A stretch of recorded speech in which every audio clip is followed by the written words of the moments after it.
Welcome to online classes. ये आप लोग का लेक्चर नंबर 47 है, मॉड्यूल नंबर 8 का, मॉड्यूल नंबर 9 का। ओके, इसमें स्टेबिलिटी ऑफ कॉलम पढ़नी है, तो इसको देखते हैं। इसमें स्टेबिलिटी ऑफ लॉन्ग कॉलम पढ़ना है। एक शॉर्ट कॉलम, मीडियम कॉलम भी होता है। तो लॉन्ग कॉलम की स्टेबिलिटी के लिए हमें यूलर्स फार्मूला पढ़ना होता है कि यूलर्स फार्मूला यहाँ पे है, आप आगे देखेंगे। पहले हम कॉलम को देख लेते हैं। कॉलम एक प्रकार का कंप्रेशन मेंबर होता है और structural element which carry compressive force. Okay, column को जनरली 3 टाइप से डिवाइड करते हैं on the basis of slenderness ratio. First one is short column, medium column and long column. Okay, ये जो स्लेंडरनेस रेशियो की वैल्यू है वो different author के द्वारा डिफ़र करती है। तो यहाँ पे जैसे 30 से लेस देन लिखा हुआ है, कहीं पे आपको 60 से लेस देन होगा। इसी में आगे हम जब स्लेंडरनेस रेशियो पढ़ेंगे तो उसमें देखेंगे कि लेमडा इज लेस देन 60 होगा, है ना। फिर शॉर्ट कॉलम होगा, उसको हम शॉर्ट कॉलम बोलेंगे। ओके, तो जैसे मान लीजिए मेसोनरी पिलर्स होते हैं, तो मेसोनरी पिलर्स में हम उसको शॉर्ट कॉलम बोलते हैं। इसको ओनली कंप्रेशन के लिए हम डिज़ाइन करते हैं। इसमें क्या होता है, स्मॉल L/D रेशियो होता है, दैट इज लेंथ आपका कम होगा, है ना। बट जब लॉन्ग कॉलम में जाएंगे तो लार्ज L/D रेशियो होता है। दे invariably fails because of instability while actual compressive stress remains relatively low. Okay, ये लेमडा का वैल्यू है जो generally competitive point of view से यूजफुल है ना। जब भी डिज़ाइन होता है तो थोड़ा बहुत जो लिमिट है वो ऊपर नीचे हो जाता है, कि इसीलिए कहीं पे आपको लेस देन 60 लिखा मिलेगा, कहीं पे आपको लेस देन 30 लिखा मिलेगा। ओके, अब different types of end condition है कि आपका वन इंड फिक्स्ड होगा, अदर फ्री होगा, बोथ इंड फिक्स्ड होगा, बोथ इंड हिंज्ड होगा, वन इंड फिक्स्ड होगा, other fixed in direction but not in position, one end fix होगा, अदर इंड हिंज होगा। ओके, तो इसको हम आगे देखेंगे किस तरह से कंडीशन होता है। जैसे हम अगर फिक्स की कंडीशन को देखें तो अगर मान लीजिए ये है आपका, दोनों साइड आपका क्या होगा, अगर ये कॉलम है तो दोनों साइड आपका क्या होगा, फिक्स्ड होगा, फिक्स्ड इन बोथ एंड। और एक हो सकता है आपका कि एक साइड आपका हिंज हो, एक साइड आपका फिक्स हो, एक हो सकता है आपका एक साइड फ्री हो और एक साइड आपका फिक्स हो, और एक हो सकता है कि दोनों साइड आपका हिंज हो। ओके, और सारे कंडीशन भी हो सकते हैं जो हम आगे डिज़ाइन में देखते हैं, आरसीसी में और स्टील में देखते हैं। स्टील का स्ट्रक्चर का जब डिज़ाइन करना होता है तो उसमें हम लोग देखते हैं। ओके, तो इसमें इसके बाद है क्या, equilibrium of beam column condition. उसका इक्विलिब्रियम हम लोग कैसे फाइंड आउट करते हैं, तो आप देख रहे हैं यहाँ पे कि ऑलरेडी आप जानते हैं कि अगर हम V को वर्टिकल डिफ्लेक्शन ले, दैट इज आप अगर V को देखें, V आपका डिफ्लेक्शन है, तो जब डिफ्लेक्शन आपका V है तो स्लोप क्या होगा, स्लोप आपका हो जाएगा theta equal to dV by dx। Okay, क्योंकि x डिस्टेंस के रिस्पेक्ट में हम ले रहे हैं, तो ये x डिस्टेंस है, यहाँ पे ये सेक्शन कट किया गया है। तो इस पे देखिए, आपको पता है कि m जो होता है डायरेक्टली प्रोपोर्शनल होता है किसके, d2v बाई dx2। ओके, और s equal to p dv by dx plus dm by dx। Okay, तो ये आपका यहाँ से ये तीनों इक्वेशन है, इस इक्वेशन का हम यूज करेंगे यहाँ पे। तो इस सेक्शन को कट करने के बाद, ये 1 और 2 सेक्शन है, इसको कट करने के बाद ये एग्जीगरेट किया गया, जूम किया गया, और उसके बाद ये डायग्राम बना। अब देखिए यहाँ पे कंडीशन हमें इक्विलिब्रियम कंडीशन अप्लाई करनी है। तो इक्विलिब्रियम कंडीशन क्या होता है, summation Fy equal to 0, summation Fx equal to 0 and moment about z axis equal to 0। तो क्योंकि यहाँ पे आपका हमने क्या किया है, इसको x डायरेक्शन में, एक डायरेक्शन x है, एक आपका y है और एक आपका z है।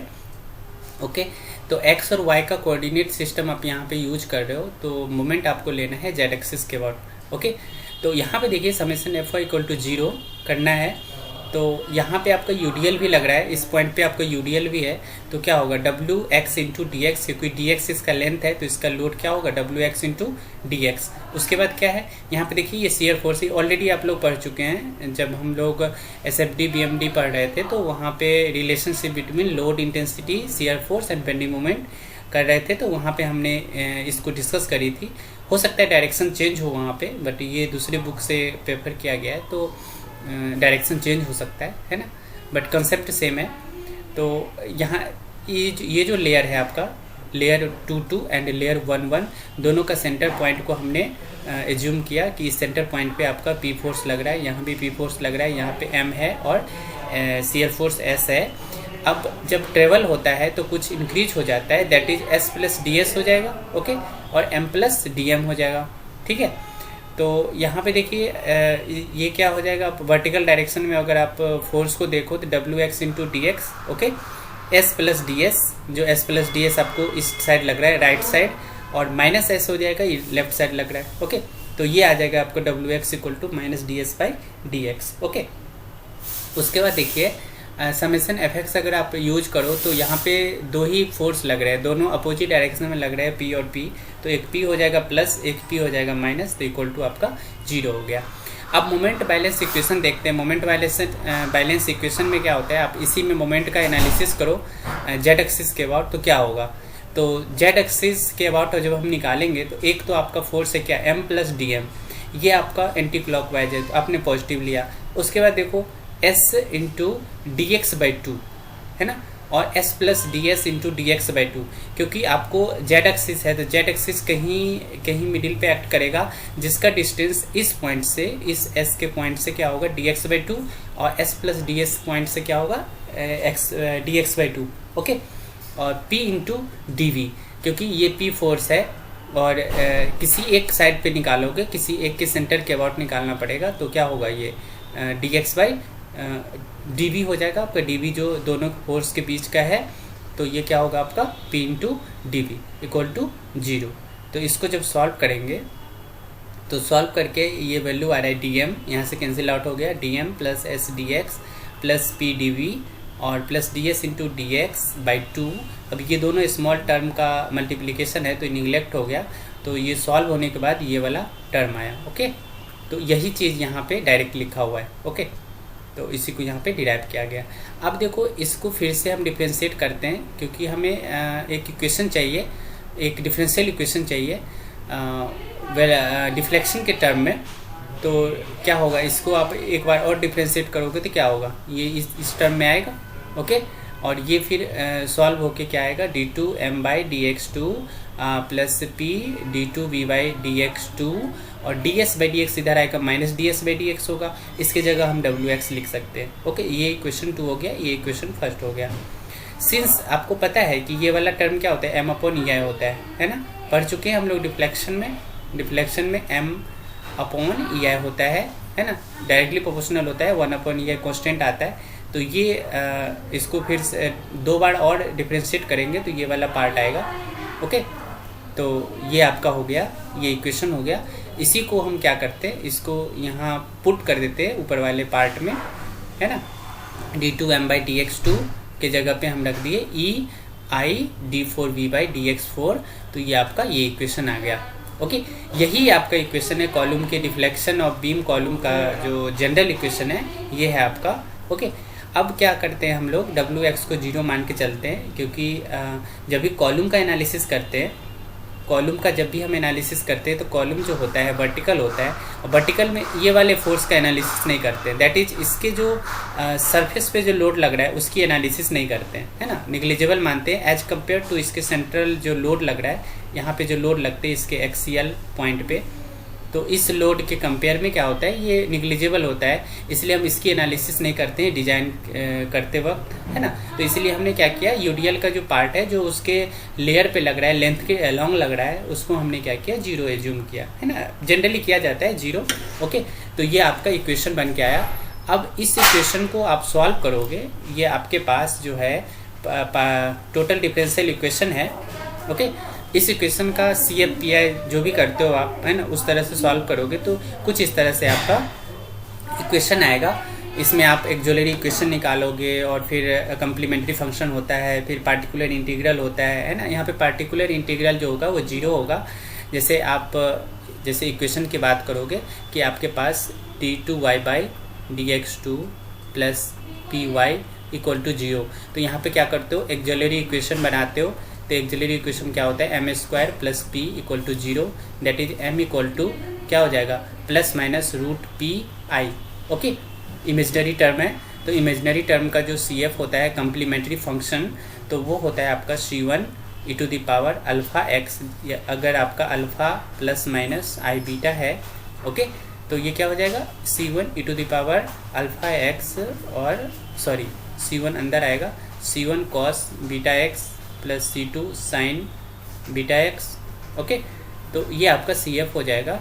और PI यहाँ पे क्या होगा, 0 होगा, बिकॉज यहाँ पे आप लिखते हो d2y/dx2 plus py equal to q, है ना।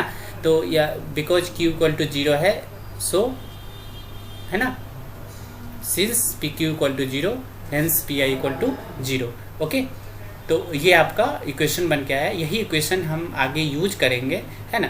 आपको अगर किसी भी डेरिवेशन का अगर देखना है तो यूसी जिंदाल वाली जो बुक है आपका, जो हमने PDF सेंड करी हुई है यूसी जिंदाल, तो उसमें जो कॉलम चैप्टर है आप वहाँ देख सकते हो। उसमें और इजीली मतलब इजी डेरिवेशन दिया हुआ है, तो वहाँ से आप मतलब पढ़ सकते हो उसको, है ना। न्यूमेरिकल वहाँ से सॉल्व कर सकते हो, है ना। 1-2 न्यूमेरिकल मैं कवर कर दूँगी वीडियो में। ओके, तो ये देखिए यहाँ से अब ये आपका इंड कंडीशन है, जो एज पर बुक के द्वारा जो दिखाया गया है कि किस तरह से इंड कंडीशन होता है। फर्स्ट इंड कंडीशन है कि एक साइड फिक्स्ड है और एक साइड फ्री है, तो जब लोड लगता है तो इसका जो डिफ्लेक्शन का शेप होता है वो ये कुछ इस तरह से होता है। दैट इज ये इसका जो शेप होगा वो डबल टाइम्स हो जाएगा। अगर नीचे कुछ पोर्शन है तो वो भी इफेक्टिव होगा, यानी नीचे वाला पोर्शन भी इफेक्ट आएगा और ऊपर वाले पोर्शन को तो इफेक्ट आएगा ही। तो यहाँ पे क्या होता है, डबल टाइम्स यहाँ पे डिफ्लेक्शन आ जाता है। तो अभी हम कुछ पार्ट्स को लेते हैं और आप लोग को दिखाते हैं कि मान लीजिए कि आपके पास दोनों साइड फिक्स है, तो इसका जब हम डिफ्लेक्शन करेंगे तो ये डिफ्लेक्ट होके, ये फिक्स है तो फिक्स पे क्या होता है, हट के थोड़ा सा डिफ्लेक्ट होता है। ओके, तो ये कुछ इस तरह से होगा। दैट इज यहाँ से आपका जो शेप है, इधर आपका कन्वेक्स होगा, इधर आपका कन्वेक्स होगा, है ना, और फिर यहाँ पे होगा। यानी इस पॉइंट को जो हम बोलते हैं ये होता है आपका इन्फ्लेक्शन पॉइंट। ओके, कॉलम के केस में इन्फ्लेक्शन पॉइंट होता है डिफ्लेक्शन शेप, है ना। डिफ्लेक्शन शेप है, ये आपका डिफ्लेक्टेड शेप है। ओके, डिफ्लेक्टेड शेप जब भी कहीं पे होगा, बीम में होगा या कॉलम में होगा, तो उस पॉइंट को बोलेंगे जहाँ पे आपका कर्व का शेप चेंज होता है, तो वो होगा आपका इन्फ्लेक्शन पॉइंट। बट आप अगर BMD बनाते हो तो BMD के केस में मान लो BMD कुछ इस तरह से बना, ओवरहैंग बीम का UDL लगा हुआ है, ओवरहैंग बीम है, तो इस तरह से बना, तो आप इस पॉइंट को क्या कहते हो, इस दोनों पॉइंट को बोलते हो कंट्राफ्लेक्चर पॉइंट। ओके, तो इन दोनों में अंतर है। इंटरव्यू में क्वेश्चन पूछे जाते हैं कि contraflexure point and inflection point में क्या डिफरेंस है, तो ये आपका BMD होता है। वहाँ पे जहाँ पे बेंडिंग मोमेंट आपका 0 होता है, दैट इज बेंडिंग मोमेंट जहाँ पे साइन चेंज करता है, तो वो आपका क्या होता है, कंट्राफ्लेक्चर पॉइंट होता है। बट इन्फ्लेक्शन पॉइंट क्या होता है, जहाँ पे आपका जो डिफ्लेक्टेड शेप है वो कन्वेक्स से कनकेव होती है, और वाइस वर्सा बोल सकते हैं कि कन्वेक्स से कनकेव हो रही है, कन्वेक्टिव से कन्वेक्स हो रही है।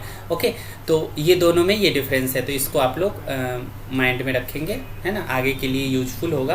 ओके, तो आगे देखिए,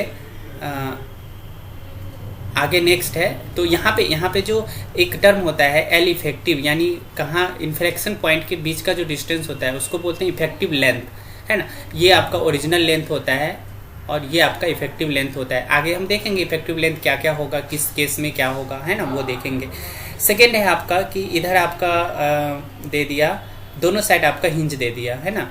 तो हिंज के केस में क्या होता है, ये वाला कंडीशन होता है। ओके, यानी टोटल आपको जो L इफेक्टिव है वो आपको L के इक्वल हो जाता है। ये आपका जनरली L/2 के इक्वल होता है। और अगर आपका मान लीजिए एक साइड आपका हिंज है, और एक साइड आपका फिक्स है। तो इसको जनरली एनालिसिस करना, मतलब प्रैक्टिकली एनालिसिस करना होता है, तो थोड़ा सा कठिन होता है। बट हम लोग क्या करते हैं, जब भी डिज़ाइन करते हैं तो अप्रॉक्स वैल्यू लेते हैं। तो ये आपका L/√2 होता है ना। आपको याद रखना है, ये भी याद रखना है, ये भी याद रखना है।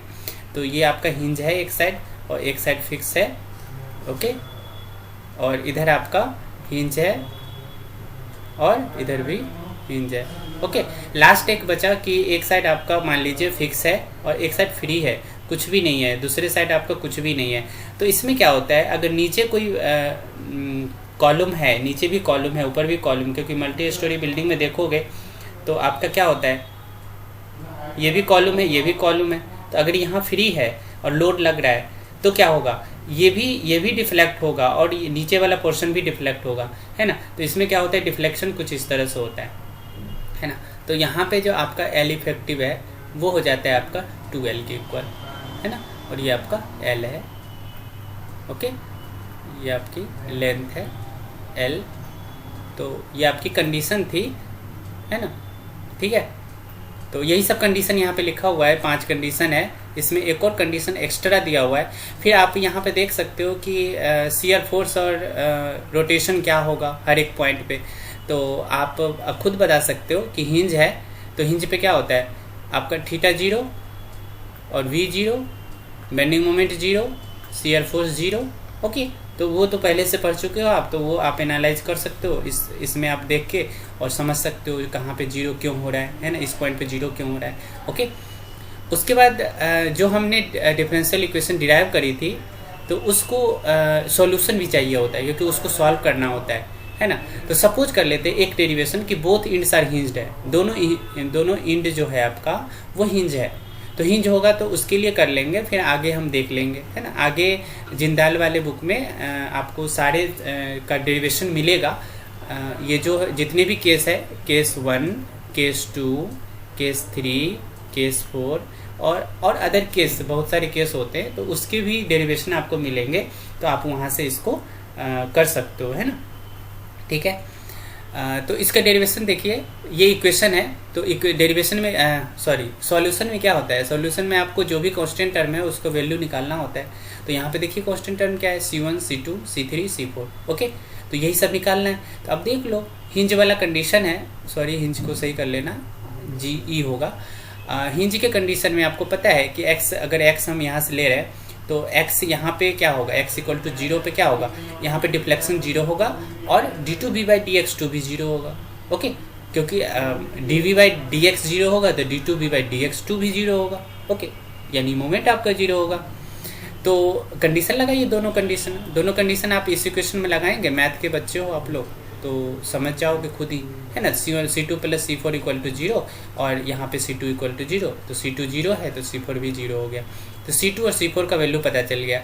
अब आपको निकालना है C1 का और C3 का। ओके, तो फिर से लगा दीजिए, एक बार यहाँ लगाए थे अब यहाँ लगा दीजिए, x = L पे। तो x = L पे क्या होगा, v = 0, d2v/dx2 = 0। तो एक बार v = 0 रखो और एक बार d2v/dx2 = 0 रखो। तो ये वाला टर्म आएगा यहाँ पे L रखने पे, और इसमें ये वाला पार्ट आएगा। अब देखिए ये दो टर्म्स का मल्टीप्लिकेशन है, तो आपको पता है 3 टर्म्स का मल्टीप्लिकेशन है। तो P/EI भी 0 नहीं हो सकता है, C1 भी 0 नहीं हो सकता है ना, क्योंकि 0 ले लेंगे तो फिर ऊपर तो कोई कंडीशन बचेगा ही नहीं। तो आपको क्या करना पड़ेगा, ये साइन वाले टर्म को 0 रखना पड़ेगा। तो साइन वाले टर्म को आप 0 रखोगे तो आपको पता है sin θ = 0। तो आप क्या करते हो, θ = nπ लेते हो। तो यहाँ पे वही चीज़ तो लिखा हुआ है, मैथ का कंसेप्ट है। तो θ = nπ, तो ये क्या हो गया, L into root over P/EI = nπ। तो यहाँ से आप स्क्वायर करोगे तो ये वाला पार्ट आ गया, n = 0 रखोगे तो ये इक्वेशन आ गया। तो ये आपका इक्वेशन तब आया जब आपके पास जो है वो क्या है, दोनों तरफ जो है, दोनों इंड पे क्या है, हिंज कंडीशन है। ओके, हिंज कंडीशन होगा तो आपको ये इक्वेशन आएगा, ठीक है। और यही इक्वेशन आपका क्या है, minimum load at which instability develops and is known as the critical load और यूलर्स लोड और बकलिंग लोड, इसी को बकलिंग लोड भी बोलते हैं। ओके, तो थोड़ा सा और देख लेते हैं इसमें। The deflection curve is a sine curve and higher modes will develop only if lower modes are avoided by providing suitable lateral supports. इसके कहने का मतलब क्या है कि आप लोअर मोड्स को तभी आप अप्लाई कर सकते हो, अवॉइड कर सकते हो जब बीच बीच में क्या है लेटरल सपोर्ट लगा हुआ है इसमें। तो क्या होगा, इसका डिफ्लेक्शन का शेप क्या होगा, कुछ इस तरह से आएगा, इस तरह से, है ना, इस तरह से चेंज हो जाएगा, तो शेप चेंज हो जाएगा। ऐसे डिफ्लेक्शन होने के बजाय क्या होगा, ये इस तरह से डिफ्लेक्शन होगा, तो कम हो गया डिफ्लेक्शन, है ना, डिफ्लेक्शन का जो वैल्यू है, मैग्नीट्यूड है, वो कम हो गया, है ना। तो लेटरल सपोर्ट लगाने पे क्या होता है, डिफ्लेक्शन को आप कम कर सकते हो, ठीक है। तो बकलिंग मोड्स जो होते हैं वो कौन कौन से हो सकते हैं, तो देखिए यहाँ पे 3 बकलिंग मोड्स है। तो n=2 कब लोगे, जब आपका साइन का कर्व बन गया पूरे, है ना, इस 2 पार्ट में बन गया। और n=3 कब होगा, जब 3 पार्ट में बन जाएगा, है ना, यानी यहाँ पे भी एक सपोर्ट हो गया, यहाँ पे भी एक सपोर्ट हो गया। जैसे अगर हम यहाँ पे उठा के देखें तो यहाँ पे अगर हम देखना चाहें, जैसे मान लीजिए इसको हम इरेज करते हैं, और तो यहाँ पे देखिए ये दो पॉइंट है ना, इंड पॉइंट है कॉलम का। तो कॉलम के इंड पॉइंट पे पहले लेटरल सपोर्ट नहीं था, तो यहाँ पे डिफ्लेक्शन हुआ। अब हमने क्या किया, 2 लेटरल सपोर्ट यहाँ पे अप्लाई कर दी, तो क्या होगा, यहाँ पे ये कुछ इस तरह से होगा, ये कुछ इस तरह से होगा, ओके, है ना। लेटरल सपोर्ट अप्लाई कर दी तो कुछ इस तरह से होगा, है ना। उसके बाद मान लीजिए हमने एक ही लेटरल सपोर्ट अप्लाई किया, तो सपोज कर लीजिए हम ऊपर से कर लेते हैं लेटरल सपोर्ट, तो ऊपर से करेंगे तो क्या होगा, ऊपर से करने पे ये कुछ इस तरह से होगा, ओके, है ना, यानी लेटरल सपोर्ट है यहाँ पे। तो दो इसका क्या हो गया, पार्ट हो गया। तो ये n=2 हो जाएगा, ये आपका n=3 हो जाएगा, और ये आपका n=1 हो जाएगा, ठीक है। तो उसके अकॉर्डिंग भी न्यूमेरिकल कभी कभी आते हैं, n=1 n=2 करके न्यूमेरिकल आते हैं, और गेट में तो क्वेश्चन आते हैं इस पे, है ना, कि आपको इस तरह का शेप दे देगा और फार्मूला लगाना होगा।